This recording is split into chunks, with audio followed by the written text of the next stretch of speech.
दोस्तों, यदि आप भी अपनी लाइफ में कुछ नया सीखने की चाह रखते हैं तो इस चैनल को अभी सब्सक्राइब कर लें। दोस्तों, सनातन धर्म में अमावस्या और पूर्णिमा तिथि का खास महत्व है। पूर्णिमा तिथि के आते ही हिंदू मास का समापन हो जाता है। हर मास के 15 दिन पश्चात अमावस्या तिथि आती है। हर एक अमावस्या तिथि का खास महत्व है। ऐसे ही भाद्रपद मास के कृष्ण पक्ष की अमावस्या को भाद्रपद अमावस्या या भादो अमावस्या कहा जाता है। इस दिन स्नान, दान और श्राद्ध करने से खास फलों की प्राप्ति होती है। इसके साथ ही इस अमावस्या के दिन कुश यानी घास एकत्र करने की परंपरा भी है। इसी के कारण इसे कुशाग्रहणी अमावस्या कहते हैं। इसके साथ ही इस दिन कुछ खास उपाय करके कुंडली से काल सर्प दोष के दुष्प्रभावों को भी कम किया जा सकता है। आइए जानते हैं भाद्रपद अमावस्या की तिथि, शुभ मुहूर्त और उपाय। भाद्रपद माह के कृष्ण पक्ष की अमावस्या 14 सितंबर को सुबह 4:51 पर शुरू होगी और अगले दिन 15 सितंबर 2023 को शुक्रवार दिन सुबह 7:12 पर समाप्त हो जाएगी। दोस्तों, इस अमावस्या पर यदि घर में लगी तुलसी में बांध दोगे, यह चीज तो हो जाओगे हर परेशानी से मुक्त।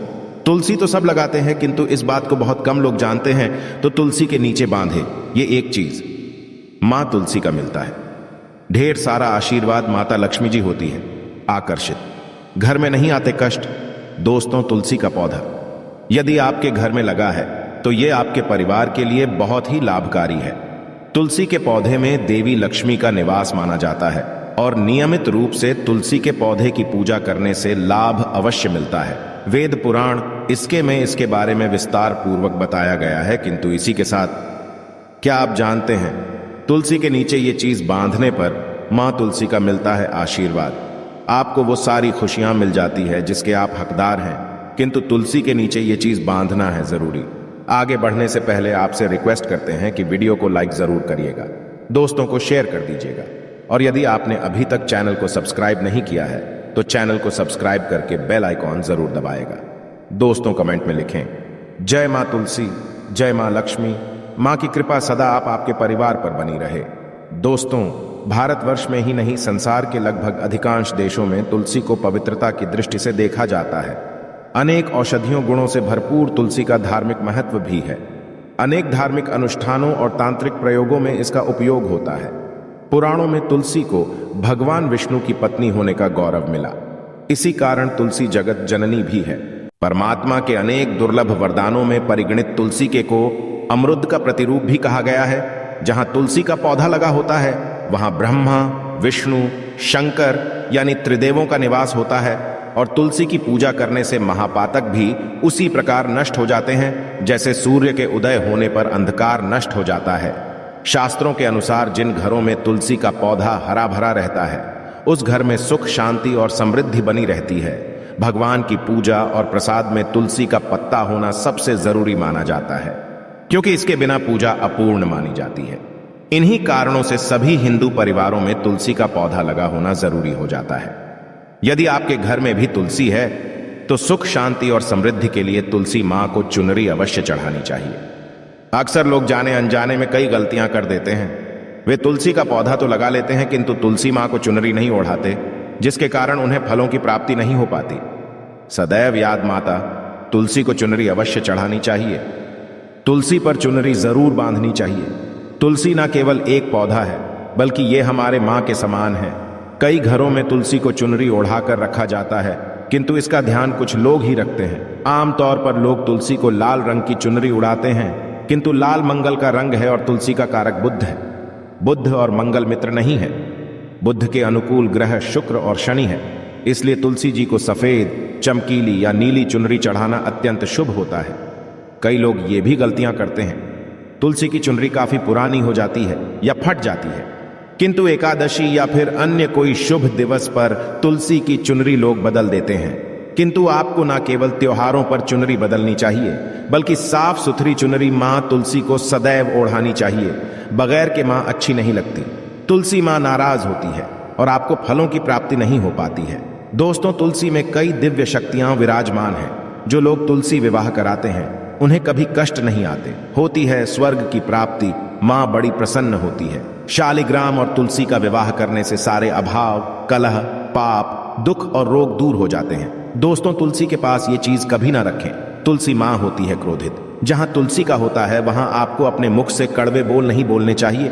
इसके आसपास जूते, चप्पल, झाड़ू, पोछा आदि रखना भी पाप माना जाता है। तुलसी के आसपास थूकना भी घोर अनर्थकारी माना जाता है। तुलसी के पास जल से भरा हुआ पात्र कभी नहीं रखना चाहिए। साथ ही तुलसी में दीपक जलाने के पश्चात दीपक को वहां से हटा देना चाहिए, क्योंकि तुलसी के नीचे बुझा हुआ दीपक रखना अशुभ माना गया है। तुलसी के पौधे में शिवलिंग और गणेश जी की प्रतिमा रखनी नहीं चाहिए। तुलसी के गमले में कोई अन्य पौधा नहीं लगाना चाहिए। तुलसी का पौधा जहां भी हो वहां पर सदैव साफ सफाई होनी चाहिए। तुलसी के पास कपड़े नहीं सुखाने चाहिए। तुलसी का पत्ता नाखून से नहीं तोड़ना चाहिए, माता क्रोधित हो जाती है। तुलसी के पत्ते सूख कर गिर जाते हैं, उन्हें कूड़े में नहीं डालना चाहिए, पानी में या मिट्टी में दबा देना चाहिए। तुलसी का रविवार को नहीं तोड़ना चाहिए और ना ही रविवार को तुलसी की पूजा करनी चाहिए। बाकी हर दिन तुलसी की सुबह पूजा करनी चाहिए और शाम के वक्त दीपक जला देना चाहिए। अक्सर महिलाएं स्नान के पश्चात खुले बाल में ही तुलसी को जल देती है। तुलसी को भगवान से सदा सुहागन रहने का वरदान मिला है। ऐसे में सौभाग्य में वृद्धि के लिए बालों को बांधकर और मांग में सिंदूर लगाकर तुलसी में जल अर्पित करना चाहिए। दोस्तों, चाहे मर जाना, किंतु भूल कर भी ऐसी तुलसी कभी घर में मत लगाना, नहीं तो आपके घर में सदैव परेशानी आएगी। ऐसी तुलसी कभी ना लगाए। दोस्तों, कभी भी गंदी मिट्टी में तुलसी का पौधा मत लगाना। इससे नकारात्मक ऊर्जा का साया प्रवेश कर जाता है और माता तुलसी नाराज हो जाती है। घर में सूखी तुलसी नहीं रखी जाती, इससे अकाल मृत्यु का खतरा बना रहता है। घर की सुख सब खत्म हो जाती है। घर में सूखी तुलसी होने से माता लक्ष्मी कभी वास नहीं करती, चाहे कुछ भी हो जाए। यदि आपकी तुलसी सूख गई है तो इससे यह पता चलता है कि आने वाले समय में आपका बहुत बुरा समय आ सकता है। शास्त्रों में बताया जाता है कि सूखी तुलसी घर में लगाने पर मां तुलसी का अपमान माना गया है। ऐसे घर से हमेशा सदैव के लिए तुलसी माता क्रोधित रहती है। दोस्तों, मासिक धर्म में किसी भी पौधे में पानी नहीं डालना चाहिए, खासकर तुलसी में तो भूल कर भी नहीं। ऐसा कर से तुलसी का पौधा सूख सकता है और घर की सुख शांति सब भंग हो सकती है। तुलसी के पौधे में नियमित साफ सफाई करनी चाहिए। तुलसी के पौधे में केमिकल नहीं डालना चाहिए। तुलसी में सदैव खाद्य पदार्थ या कंपोस्ट ही डालना चाहिए। दोस्तों, तुलसी के पौधे में जल देते समय पैरों में चप्पल नहीं होनी चाहिए और वो जल आपके पैरों में गिरना नहीं चाहिए। इससे धन हानि का खतरा बना रहता है। व्यक्ति को पाप तुलसी माता के नियमित दर्शन करने से व्यक्ति को स्वर्ग की प्राप्ति होती है। सकारात्मकता का संचार पूरे घर परिवार पर बना रहता है। दोस्तों, तुलसी के पत्ते को नाखून से नहीं तोड़ना चाहिए। तुलसी के पत्ते नाखून से तोड़ने पर व्यक्ति को बीमारी लगती है, घर में बीमारियां प्रवेश करती है। दोस्तों, तुलसी का पौधा सदैव घर के बीचों बीच लगाना चाहिए। इसे बहुत ही शुभ और मंगलकारी माना गया है। तुलसी का पौधा घर में लाने से पहले सदैव याद रहे, बुरे भाव से इसे घर में नहीं लगाना चाहिए, अर्थात लालच में आकर तुलसी का पौधा घर में कभी नहीं लगाना चाहिए। इससे माता लक्ष्मी नाराज हो जाती है। दोस्तों, यदि आपके घर में एक से ज्यादा तुलसी के पौधे निकल आए तो आप अपने पड़ोसियों में से किसी को दे सकते हैं। शास्त्रों में कहा जाता है कि एक से ज्यादा तुलसी जब घर में निकल आती है तो वो बहुत ही शुभ माना गया है। ये साक्षात लक्ष्मी के आने का संकेत माना जाता है। देवी लक्ष्मी आपसे बहुत खुश है। तुलसी के पौधों को विषम संख्या में रखना चाहिए, जैसे 3, 5, 7 आदि। तुलसी में कभी शिवलिंग को नहीं रखना चाहिए। गणेश की प्रतिमा भी तुलसी में नहीं रखनी चाहिए, इससे उल्टा घर में विनाश होता है। नियमित तुलसी में दीपक जलाने से कई करोड़ों पुण्य व्यक्ति को प्राप्त हो जाते हैं और व्यक्ति स्वर्ग की प्राप्ति कर लेता है। दोस्तों, है घोर अनर्थ। ऐसे पौधे लगाकर मां तुलसी नाराज हो जाती है। घर में तुलसी के पास इन पौधों को कभी नहीं लगाना चाहिए। ये पौधे अशुभ होने के साथ साथ पूरे घर का विनाश भी करते हैं। मां तुलसी होती है क्रोधित। आज ही इन पौधों को घर से बाहर करें। दोस्तों, यकीन माने हम आपको शास्त्रों के अनुसार बता रहे हैं कि वो पौधा कोई और नहीं बल्कि नागफनी का पौधा है। जी हाँ, नागफनी का पौधा तो आपने जरूर देखा होगा। आपको बता दें, आप ऐसे कई घरों को देख सकते हैं जहां पर नागफनी का पौधा कभी नहीं होता है, क्योंकि ये पौधा नकारात्मक ऊर्जा का संचार करता है। पुराणों में बताया जाता है कि जो पौधा हरी भरी कलियों की उत्पत्ति ना करके कांटे की उत्पत्ति करता हो, जिसमें पत्तियां ना के बराबर हो, ऐसे पौधों को घर में कभी नहीं लगाना चाहिए। खास तौर से बताया जाता है कि किसी भी धार्मिक स्थल पर नागफनी का पौधा नहीं लगाना चाहिए। खा बात जब तुलसी के पौधे की आती है तो घर में कभी भी तुलसी के पास नागफनी का पौधा कभी नहीं लगाना चाहिए। ये नकारात्मक ऊर्जा का संचार बहुत तेजी से करता है। माता तुलसी के साथ साथ मां लक्ष्मी भी ऐसे घर में वास नहीं करती। जहां पर नागफनी का पौधा होता है। इसलिए आज ही अपने घर से इन पौधों को बाहर कर दें। ये पौधा अशांति फैलाने के साथ साथ भूत प्रेत आत्माओं को भी आकर्षित करता है। ये बुरी शक्तियों प्रतीक माना जाता है। दोस्तों, शास्त्रों में बताया जाता है कि यदि माता तुलसी के साथ साथ मां लक्ष्मी की कृपा भी जो व्यक्ति पाना चाहता है तो तुलसी के पौधे के पास केले का पौधा जरूर लगाना चाहिए। इसे सर्वश्रेष्ठ और मंगलकारी माना जाता है। इससे मां लक्ष्मी के साथ साथ विष्णु की कृपा भी मिलती है। मां लक्ष्मी बहुत प्रसन्न होती है। दोस्तों, जिस घर के तुलसी में ये एक चीज नहीं रखी जाती तो उस घर से लक्ष्मी कोसों दूर रहती है। साथ ही तुलसी होती है क्रोधित और आप कोई भी कार्य करोगे कभी सफल नहीं होगा। दोस्तों, तुलसी का पौधा घर में है तो उसके साथ शालिग्राम को जरूर रखें, वरना बुरा समय आपको घेर सकता है।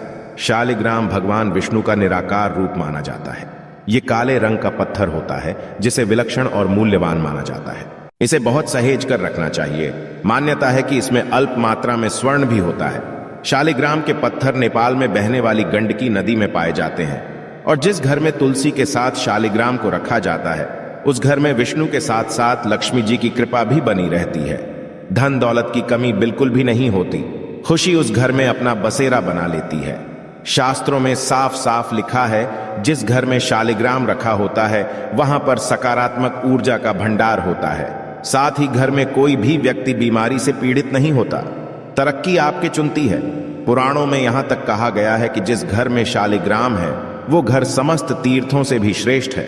इनके दर्शन और पूजन से समस्त भोगों का सुख मिलता है। स्वयंभू होने के कारण इनके प्राण प्रतिष्ठा की आवश्यकता नहीं होती। यदि इसे घर में तुलसी के पौधे के नीचे रखकर पूजा की जाती है तो घर में भगवान विष्णु और महालक्ष्मी का वास हो जाता है। ऐसे घर में पैसों से संबंधित कोई समस्या नहीं रहती। मृत के समय इनके चरणामृत का जल प्राशन करने वाला व्यक्ति सभी पापों से मुक्ति पा लेता है। वो विष्णु लोक को चला जाता है। ये चरणामृत औषधि के समान होता है। जो इसका सेवन करता है उसका पुनर्जन्म नहीं होता। चरणामृत ग्रहण करने के पश्चात बहुत से लोग सिर पर से हाथ फेरते हैं, किंतु शास्त्रीय मतानुसार ऐसा नहीं करना चाहिए। इससे नकारात्मक प्रभाव बढ़ता है। चरणामृत सदैव दाएं हाथ से लेना चाहिए और श्रद्धा भक्ति पूर्वक मन को शांत रखकर ग्रहण करना चाहिए। इससे चरणामृत अधिक लाभप्रद होता है। जिस घर में शालिग्राम का नित्य पूजन होता है उसमें बाधाएं अपने आप खत्म हो जाती है। यदि आप घर में असली शालिग्राम ले आए हैं किंतु उसकी ठीक से नियम से देखभाल नहीं कर पा रहे हैं तो इसका उल्टा प्रभाव देखने को मिलेगा। घर में सिर्फ एक ही शालिग्राम की पूजा करनी चाहिए। विष्णु की मूर्ति से कहीं ज्यादा उत्तम है शालिग्राम की पूजा करना। शालिग्राम पर चंदन लगाकर उसके ऊपर तुलसी का पत्ता रखा जाता है। प्रतिदिन शालिग्राम पंचामृत से स्नान कराया जाता है। जिस घर में शालिग्राम की पूजा होती है उस घर में लक्ष्मी का सदैव वास रहता है। शालिग्राम पूजन करने से अगले पिछले सभी जन्मों के पाप नष्ट हो जाते हैं। शालिग्राम सात्विकता का प्रतीक है। उनके पूजन में आचार विचार की शुद्धता का खास ध्यान रखा जाता है। आशा है कि आज की इस प्रस्तुति में बताई गई जानकारी आपको अच्छे से समझ आ गई होगी। वीडियो अच्छा लगा हो तो एक लाइक अवश्य कर दें। धन्यवाद वीडियो के अंत तक बने रहने के लिए।